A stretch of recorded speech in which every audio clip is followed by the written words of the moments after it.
Banana chips எப்படி போடலாம் வாங்க பார்க்கலாம். நேந்திரங்காய் எவ்வளோ அழகாக இருக்குது இல்லையா? இந்த மாதிரி காயை வாங்கிக்கோங்க. நாங்கள் 2 நாள் கழித்து தான் நாங்களும் போடுறோம். எதுவும் மருந்து அடிக்கல, அதனால தான் இன்னும் இது காயாகவே இருக்குது. இல்லைன்னா பழமாக இருப்பாங்க. பழத்துக்கு எந்த டேமேஜும் இல்லாமல் இந்த ஸ்கின்னை அழகாக ஷார்ப்பாக ஒரு நைஃப் எடுத்து இந்த ஸ்கின்னை நீட்டாக ரிமூவ் பண்ணிடுங்க. பழம் ரெடி ஆயிடுச்சு. நம்ம எண்ணெய் எடுத்துக்கலாம். ரீஃபைண்ட் ஆயில் எடுத்திருக்கேன் நான். நீங்கள் தேங்காய் எண்ணெய் எடுக்கணுனாலும் எடுத்துக்கோங்க. ரீயூஸ் பண்ண எனக்கு கஷ்டமாக இருக்கும். ஸோ அதனால தான் இந்த போட வேண்டிய சிப்ஸ் போட வேண்டிய பாத்திரத்தில் லைட்டாக 2 ட்ராப் எண்ணெய் விட்டுக்கலாம். அப்போ தான் சிப்ஸ் பீசஸ் வேஸ்ட் ஆகாமல் அழகாக உள்ள வலிக்கு எண்ணெய்க்குள்ளே விழுந்துடும். 2 ஸ்பூன் உப்பு எடுத்துக்கலாம். 1/2 டம்ளர் தண்ணி எடுத்துக்கலாம். நல்லா அதை கரைச்சிடலாம்.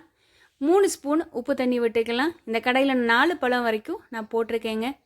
4 பரட்டி எடுத்துடலாம். சிப்ஸ் இப்போ ரெடி ஆயிடுச்சு. நல்ல சவுண்டு கொடுக்குறாங்க அப்படின்னா சிப்ஸு ரெடி ஆயிடுச்சின்னு அர்த்தங்க. சின்ன குழந்தைகள்லேருந்து பெரியவங்க வரைக்கும் இந்த சிப்ஸு பிடிக்காதவங்க யாருமே இருக்க மாட்டாங்கங்க.